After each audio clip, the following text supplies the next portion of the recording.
Hi guys, welcome to episode 34 of Tiger Heart Chats. Thank you so much for all the positive feedback we got from the last one with Ross Noonan from the LED studio. It was great having him on the chat, and it was great to just hear what you guys thought about that. I've got another one of my AV peers joining us today. Wonderful chap that I've met over the years. He's friends with some of my friends. He's also doing some really incredible things with regards to AV. And I'm in their studio now, so those of you guys who are watching it on YouTube will see that we're in this really interesting visualization space. So it's really cool to be here. And I just want to thank the guys from your team and yourself for like showing me all this stuff. But yeah, please welcome to the stage the wonderful, the awesome, the cool guy, Jake Rowland from Igloo. Thank you, Sanj. How you doing, man? You all right? I'm doing all right. Yeah, I'm doing good. I mean, we met literally last week because we were in Vegas for Infocom. My first time in Vegas. Tell us about your experience in Vegas. You said you've been there before, etc. Yeah, no, it's awesome. I have been there for a few different trade shows, some AV, some kind of industry. That was the first time for Infocom, and a really cool show. There was lots of, really nice, like-minded people there. Obviously, Vegas is good fun. We got out as a team, played top golf, hit some bars, and maybe a couple of roulette tables as well. No, it's all good. So there's going to be some people who listen to this podcast who don't know who you are. Yeah. Tell us a little bit about who you are and what you do. Yeah. Cool. So I am Jake Rowland. My role at Igloo Vision is kind of head of business development. So I'm a salesperson essentially, but I kind of work, in lots of different parts of the business. Igloo is a company that kind of helped grow from 4 or 5 people, and we're now sort of 90 people, and we focus on creating immersive spaces and then the software to drive them. So been a awesome journey over the last sort of 15 years of building this company from basically putting tents up in fields around the world, stitching projectors together with our homemade software, and now we're a global company. We've got offices we're in London, we've got New York, Melbourne, place in Dubai. So it's been a really cool journey, and we're kind of this part of this VR world, which is definitely taking off. Yeah, absolutely. I mean, we've seen it all over the world. Like obviously when we were in Vegas, you saw the Sphere, like Experiential. I mean, it's been a kind of a strong buzzword within from a commercial perspective for a long time, and now it feels like loads of businesses start to invest in these types of experiences. Tell us a bit more about Igloo. So you where did it come from? You've obviously been there from the beginning. Just tell us about how it developed. Cool. So the initial idea actually was to create a mobile nightclub. Right. Or like a festival attraction. So the first ever Igloo was like a 12-meter diameter dome, right? Which was kind of bought from a hippie in the Midlands. Had to find the structure, and then the founder of Igloo figured out how to kind of blend and stitch projectors together with kind of homemade software, because what was on the market at the time was so expensive. It was all kind of military grade simulation, so hundreds of thousands of pounds to do what we're doing now. So we kind of came along and kind of through software revolutionized that a bit, and were able to create these kind of immersive spaces, these domes that toured around festivals. We're all DJs, so we had our own nightclub that we'd DJ in, we'd make content for, and it was it's kind of like a lifestyle touring around festivals in when was that, kind of 2010, 2011 time. Wow. Okay. And then from there, because we built our own software and structures, we just kept adding to it. Right. And we got into the kind of corporate world through marketing managers being at these festivals and dancing inside an Igloo and thinking, wow, this is such a powerful medium for communicating my brand message. And we got into the world of experiential marketing for kind of corporates and brands, and we'd again, tour around the world. This time not in fields. We'd be going to shopping centres or hotels and putting them up for brands. So it's been an evolution like that. And so the business has grown dramatically. So you started within the music sector then as a DJ. That was your kind of, or your group's. Yeah, there was a bit of a blend. So the founders, one was kind of like in the media world, sort of web developer. One was actually a builder, and that really came into play when we were kind of building our own structures. Yeah. And then myself, I was actually in hospitality. I was doing kind of restaurant management. I met the founders at a party, got on well. They were like, do you want to come around the world with us putting this up? And so in my holidays, I went and built these immersive spaces. And it got to the point they could take me on, but they were tiny company at the time, so 3 people, and the initial investor said, you can come and join us, but you got to start on minimum wage. I was like, yep, I'll do it. Yeah. I jumped on board. Yeah. And then there's 4 or 5 of us, doing everything. Even did the accounts, was doing content creation, putting these domes up, rigging, all the stuff. Just doing every role as a startup does, and amazing. And now you're head of business development for the business. Yeah. And it's funny. I mean, you touched on you being a salesperson, and you kind of sort of spoke about it. Kind of like you sort of I don't know, bit onto like a lemon or something. Like kind of that sour taste. It's interesting because some people, particularly in the UK, not so much in the US. In the US, it's like being a business developer, being a salesperson. It's actually really important. It's kind of seen as like a sort of paragon of business, but it's probably the most important. You can have the best idea in the world, but unless you know how to sell it. So how did you kind of transition into that? Because obviously you started off as a restaurateur, then you were like hands-on rigging, being part of lots of different things in the business. When did that kind of sort of refine itself into that direction? Yeah, so I mean, as we grew, sort of 2-3 years in, we started getting incoming calls to the website.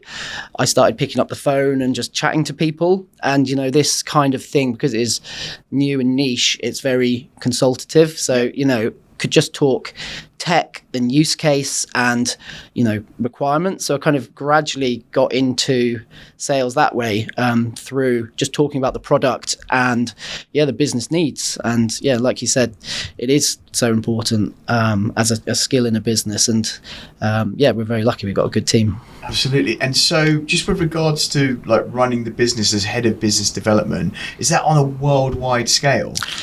I look after mainly enterprise in EMEA now, which we're kind of segmenting the world a little bit. I did in the past work across the US, Middle East, and even Australia. Sometimes I flew to Australia for 3 days for a presentation, so I was traveling back and forth more than I was there, and it's just drained. It's too much. And so I really think people should work kind of in their territory if they can, and try and get their normal hours and not be expected to do 4 a.m. and 10 p.m. calls and things like that. So as the business kind of grew, it was time to kind of I guess let go of the reins a little bit and trust your team in those territories. But I totally involved with sort of marketing and sales strategy and that kind of thing globally for the business, but I take calls in UK hours.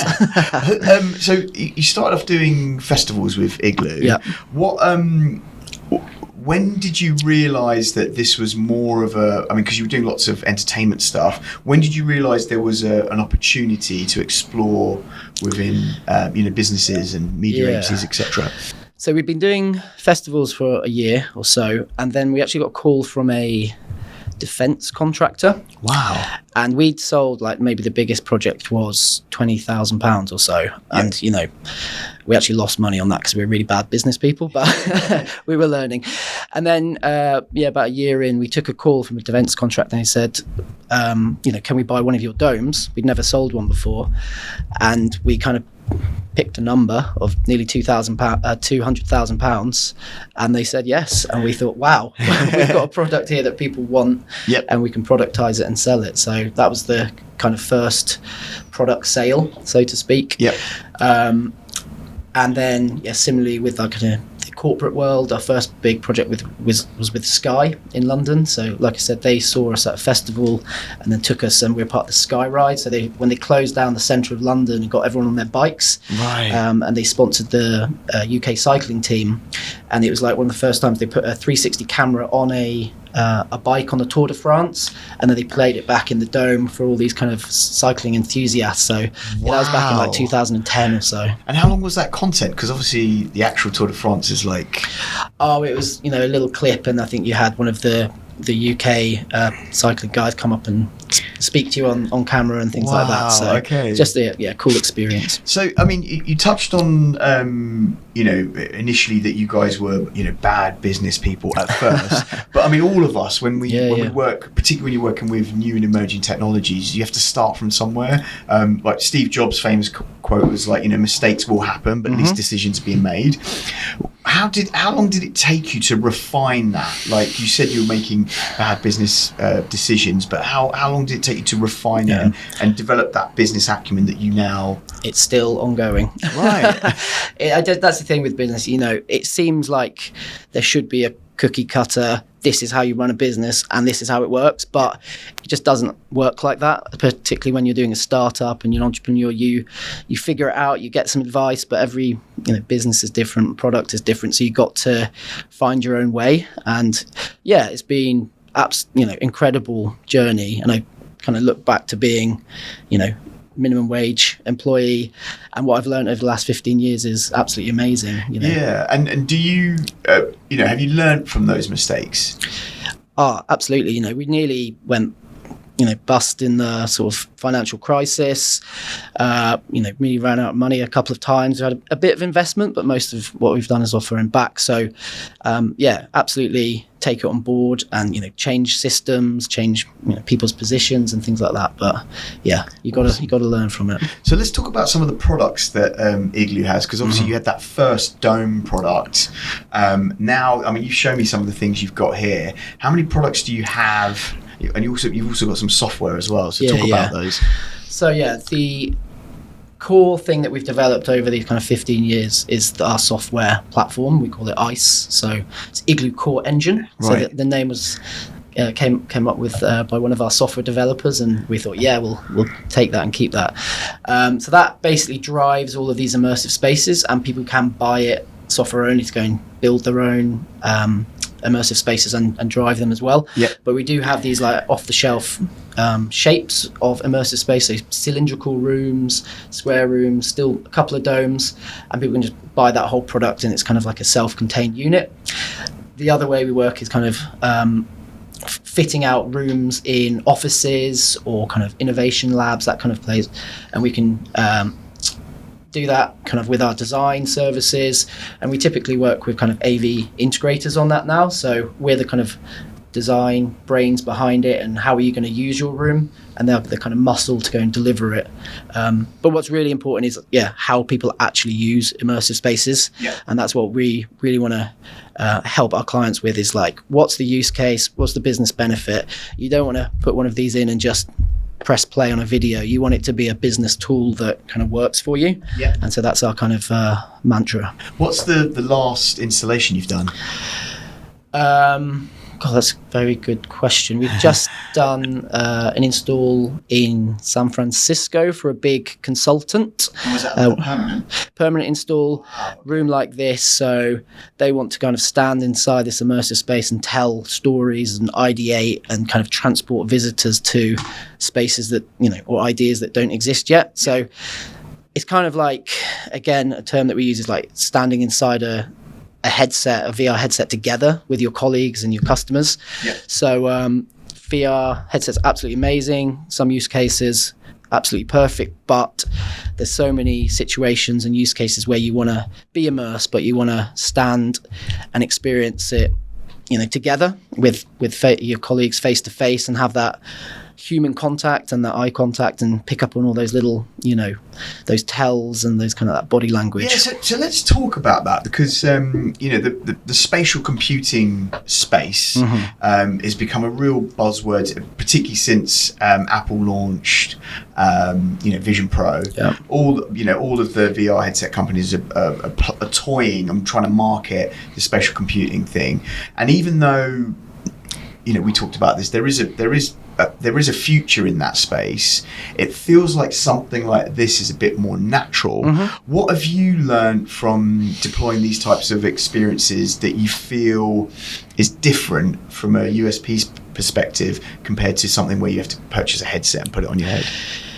Yeah, I think one of the quite simple but quite important factors is just that feeling of having a physical thing on your face and being isolated from other people. That really, for new VR headset users, that really kind of alienates them. And, somebody could be coming up behind you and, whatever. So people just want that spatial awareness to be able to move around and see what's happening in the real world. Yeah.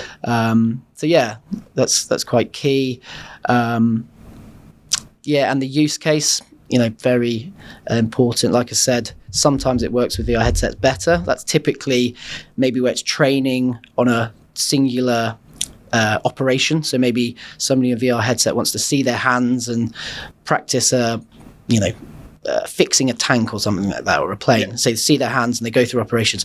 You don't really do that in one of our rooms because it'd be such a big scale. What it's better for is like looking at spaces and traveling through locations for maybe architectural visualization or big. And it is. They are very different. There's different types of value from them. They are very different mediums. The only reason I asked it is just because just because spatial computing is such a buzzword at the moment, and there's no disrespect to the VR kind of thing, but I kind of feel like maybe people who are interested in spatial computing might be missing something by not seeing something like this. Yeah, I think it's totally worth pursuing. Obviously, keep developing headsets, keep progressing them and getting them better and more realistic, and developing content. That's really what has pushed our business forward, is when content has come out for VR headsets, and maybe like 360 cameras got more affordable. So people are generating media and content and they need new ways to view it, and that's where we come in. So it's quite interesting when we look at like a graph of Igloo's growth. You can see a big spike just after the first Quest headset came out, the SDK2 or something, I can't remember what it's called. But yeah, people started making virtual reality apps. And again, sometimes it didn't work in a headset and they ported them over to Igloo. So it's really interesting. And now, a 360 camera is a couple of £100 and you get amazing resolution, 360 images you can share with everyone. When we were getting going, that same device was like £50,000. So it's just that whole commoditization of 360 and immersive media, really. Absolutely. And there have been notable successes with immersive experiences outside the headset. Obviously, there's the Sphere in Vegas, there's Outernet in London, there's Frameless as well, which is in London. So I guess we're kind of heating up to this opportunity, which is really exciting.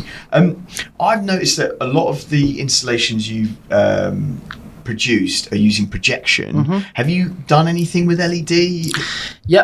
We drive LED as well. Up until recently, it was quite expensive to do the amount of kind of coverage that we need. That's definitely changing now, and there was also other factors like heat output, particularly if you think you're in a box with pumping heat from the LEDs in. It was quite uncomfortable, but again, lots of LED manufacturers are solving that, and it's becoming Ross's company here had on last week. They're doing some really interesting stuff. They're LED studios, so we work with them quite closely. So with regards to Igloo as a proposition, obviously you've got the full service thing, but with the software you can kind of work with other AV businesses to So I think that's our kind of path. We will end up as a software platform for immersive spaces as our kind of business.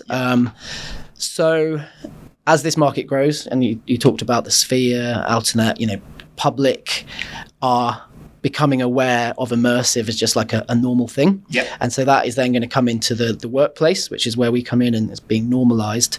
But up until recently, spaces like this were tricky to operate. Yeah. So we are kind of like what we call an operating system for immersive spaces. So makes it easy to use them, get all your apps in, get all your content in, rather than a technician sitting in the background playing a show. It's actually like a business tool that you use in your day-to-day work, and that's what we want to So let's touch achieve. on the sales life cycle. So I'm going to talk about it from we're going to explore from a kind of long-term perspective. So from my experience working with holographics, it wasn't until my most notable project that the whole world saw the kind of beauty of this platform. And we talked about like how Outernet and these other places are starting to make it more commonplace for people to get them to understand. How has that changed from a sales perspective for you? Because obviously when you've been working with this product for 15 years, that's a long time. At the beginning of it, I'm sure there's lots of people who didn't understand the benefit. There was obviously people like, I get this, but I don't know how to kind of plug it in. Have you seen that kind of shift in perspective on these types of experiences from a sales perspective? Yeah, totally.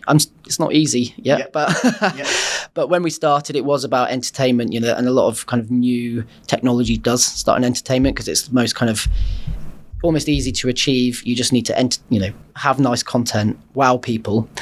But as kind of VR's come along, it's become a lot more practical. So looking at visualization, simulation and training, and that is the kind of the same use cases we bring into our immersive rooms. In terms of sales, definitely more and more people are aware, and we're getting more and more inquiries, and they're just growing kind of exponentially. Again, it's still a long process, taking someone from, wow, that looks cool, to this is how I'm going to use it and get value from it. You have to really dig in and understand their kind of business operations, because really it's part of like digital transformation, because a lot of it is taking their digital tools and assets that they're using on laptops and bringing it into a space like this. And you only want to do that if it's going to kind of enhance what they're doing or make it quicker, faster, better. So there's a lot on that kind of requirements gathering and consultancy piece. Absolutely, and it just touches on what we talked about at the beginning with regards to being a business development person or a salesperson. You have to understand that sales cycle. What is the general sales life cycle with a client? When someone knocks on your door, how long does it take before they actually become a customer? Quickest is probably 3 months. But typically probably 6 to 18 months. Right. So when new salespeople start, it does take them a bit of time, 6 months or so, to kind of get going, get pipeline going, and like we talked about, understand those customers and how this kind of tech helps them. So it's not easy because you are dealing with a very niche product and an emerging market that wasn't really there before. I went on another podcast actually with a guy called Brian Burns, who's like a sales guru guy, and he called the podcast "Selling the Hardest of the Hard," because there was like a product that didn't really have a use case in a market that didn't exist, and we're kind of trying to sell this thing, but that is changing as this kind of market is growing. Absolutely, and like when I teach, one of the kind of sessions is just focused on impressing the value of what you bring to the table. And a lot of people are afraid of sales. Sales is like so important, and if you don't know how to sell what it is that what your service is or whatever, it's not even worth you exploring it. So it's really important that people understand it. I'm glad we're talking about that. So the business has grown. I saw the first Igloo installation I saw was in 2016. I think it was with Charlotte Tilbury. I used to work with them. Cool. And I remember the company I worked for, we did an activation, something completely different, and you were like, your Igloo was there. I think it was in Covent Garden. And Kate Moss was in there. Releasing a perfume. Kate Moss was about, which is cool. cool, really cool. The company's just grown dramatically, and this is the first time I've been to your studio, and it's amazing to see. Really, Cool, really thank you. impressed. You've won lots of awards. You won the EdTech Cool Tool Award last year. Cool Tool Award, I think that's really cool. What has that done for your business? Because when I first met you guys, it was still emerging. When people talked about Igloo, they didn't really affiliate it with AV. Yeah. Now people have, when they think of AV, they start talking about you. Totally. So what has that done for your business? Yeah, I mean, we've won quite a few. We also just won 3 more at Infocom for kind of education installation of the year, and we won a few at AV Awards was in November or so. I think it was collaboration technology of the year. So yeah, I mean, it just gets us exposure in that AV world. Most hopefully a lot of AV technicians know about us and hear about the product. And then, it just gives confidence to buyers when they know you're a recognised brand, and you're recognised by the industry. Absolutely. Is it a lot of work to apply for an award? And I think I should revert to my marketing manager, Laura. But I think they work really hard. They do really well with the submissions, and obviously, from the return of the awards that we kind of pitch for, I think it's quite high. So they're doing a great job. I judge on a couple of award shows. One of them is the AV Awards, and some of the submissions that come through, you can tell they've got a really good idea or a really good product or a really good initiative, but they just haven't put that effort into the application, and it just means that they're just not going to get through. So you're getting a lot of chat GPT generated submissions now. Particularly over the last 2 years, it's gone crazy. Not just in the AV Awards stuff, but some of the other award shows I do. And it's like you can kind of smell it, which is I mean, it's just a message to anyone listening to this. If you're applying for something, make sure you put you in there, personal touch on it, and work on it. So you won these awards. The company's grown worldwide. When I first met you, you were doing stuff in different territories, but it was still running from the London office. You mentioned to me now that you've got offices in Australia, America, the Middle East, like around Europe. What challenges does your business have to face in the next few years? Yeah, good question. I think on that point of being a global business, but still quite small, that is, we don't have huge resources because we're always like reinvesting in growing and opening offices and things like that. So that keeping that communication at like a global level and, the culture is definitely, probably the trickiest thing to manage across the globe as a growing company, because a lot of directors and senior management in the UK, it's easy to kind of pick up on it here, but it's about kind of spreading that message and everything out to West Coast of America and down to Australia as well. So that's a key challenge, but very important.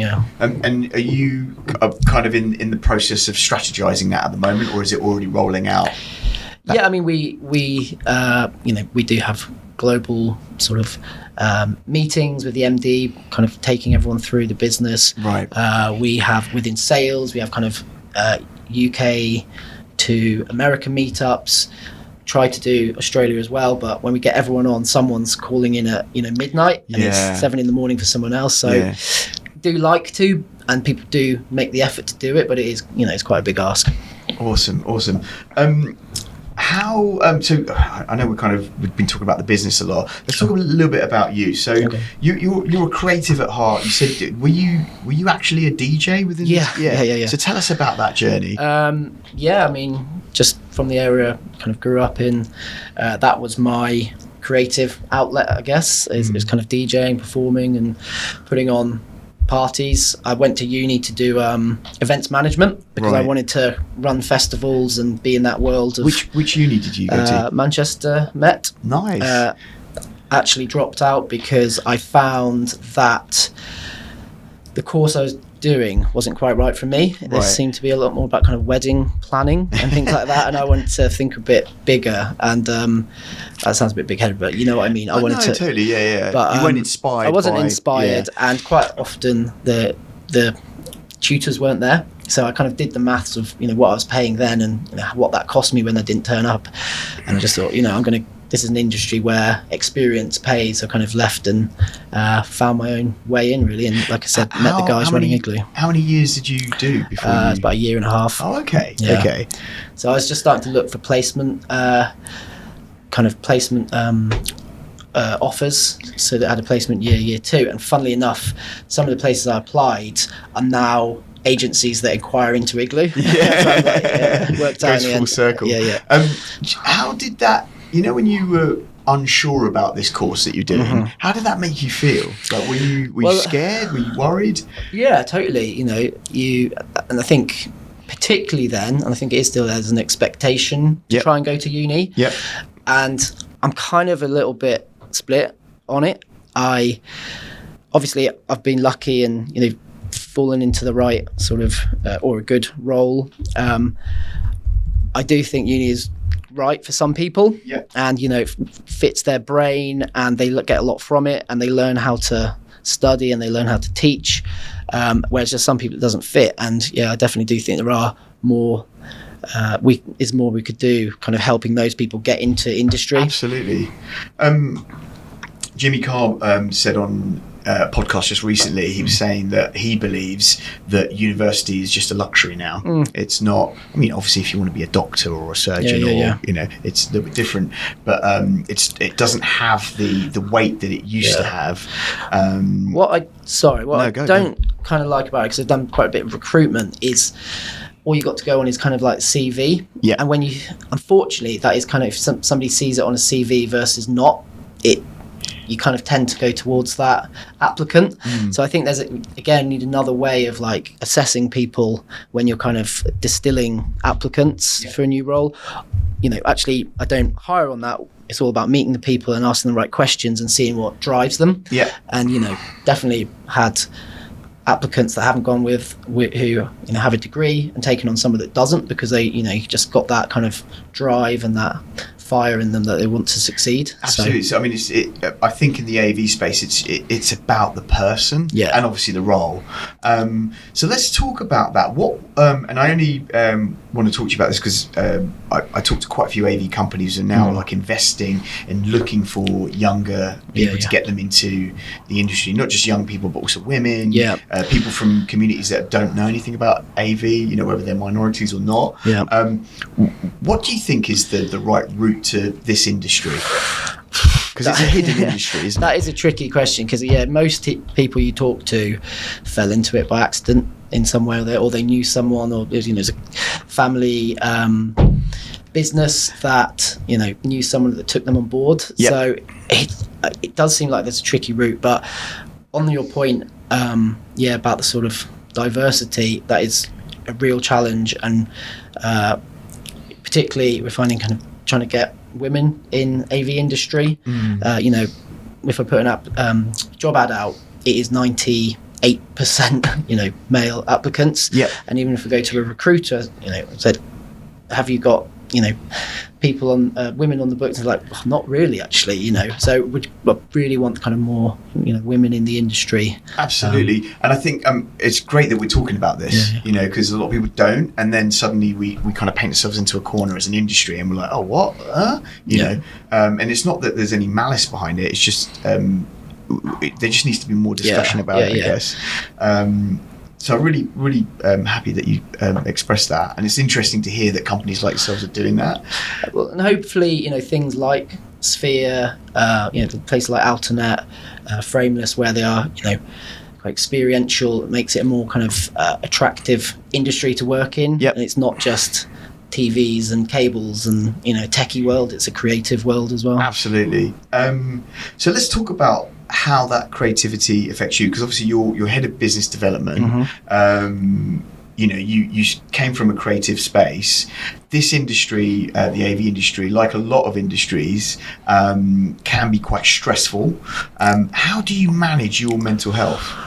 It can be quite stressful. It can be, in sales, quite taxing, demanding. I am quite lucky that I feel like I've, I suffered from any sort of mental illness or kind of pressure. I'm quite lucky that my kind of mindset is it sounds a bit weird, but nothing really matters that much, that I let it take over my life. Yep. So I can compartmentalize things and think that's just work. If that meeting doesn't go ahead, the world is going to continue spinning. But I do put a lot of effort and pressure into things, but let's be realistic, it is it's work at the end of the day. Absolutely. And it's great that you highlight that, because some people don't they don't know how to first switch off, which is hard. Not everyone can, a majority of people can't do that, but to also allow enough time for you to process what's going on. I think actually, thinking about it, there's been quite a change since COVID. I think there was more pressure on people before COVID in the sort of corporate world. Now, people work from home a bit. You've got people's kids and pets in the background. That's almost normal. Companies are starting to understand, let people live their lives and, work around work and still deliver the same output. So, I've hardly seen anyone in a suit since COVID. It's just like, I think that's changed a little bit, and that whole, episode, that whole time kind of made people realise maybe what's important in life a bit as well. I do agree with you. However, there have been some agencies I've worked at post-COVID that have gone completely the opposite. Not because they don't believe in humanity, but it's just that they've kind of just forgotten, and they've just dived into the kind of awfulness of what was before, and actually it's kind of it is worse. Only a few companies. I'm not saying all companies like that. I think I haven't checked any sort of studies, but it'd be interesting to see what that sort of output is. Is it still the same? Is it more? Has it dropped because people aren't in the office? I'm not sure. Off the top of my head, I haven't seen it. Your outlook, your perspective is such a beautiful thing to talk about, because you're right. The world will keep spinning. You shouldn't let these things kind of bring you down. No, and with my team, there's definitely people with different kind of personalities and mindsets. So it's about helping them manage it as well, and pressure at the right times, taking it off at the right times, reminding them to remember what's important, but still do the job. Brilliant. Cool. We've been talking for a while. Have we? It's gone quick. And it has gone quick. It's because we're having a good conversation. It's great. This is a last question before we do the final bit. You've been in this industry now, was it 15 years? Yeah. What advice would you have given yourself just starting in the industry, knowing what you know now? Buy NVIDIA shares. Good thing. If only. I think that's a good question. I think a good thing to grow as a person is making yourself uncomfortable when you can. So I kind of, with my team, try and say what's the one thing you can do today which makes you a bit uncomfortable that you don't want to do, because we kind of do it subconsciously, we don't want to make that call, it's going to be a little bit tricky, or we don't want to do that presentation, or we don't want to go and stand on stage. So it's just do it, take all those opportunities, and you build you and you grow from it, and you kind of you change as a person, and kind of just toughens you up. Were you at the beginning, were you afraid to do some things? Oh God, I had such bad imposter syndrome, because as a guy from state school, dropped out of university, going to stand on these stages at kind of shows, and the first couple I absolutely bombed.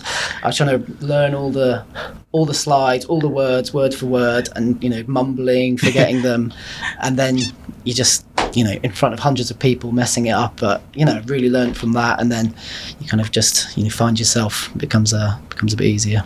Awesome. Jake, this has been really cool.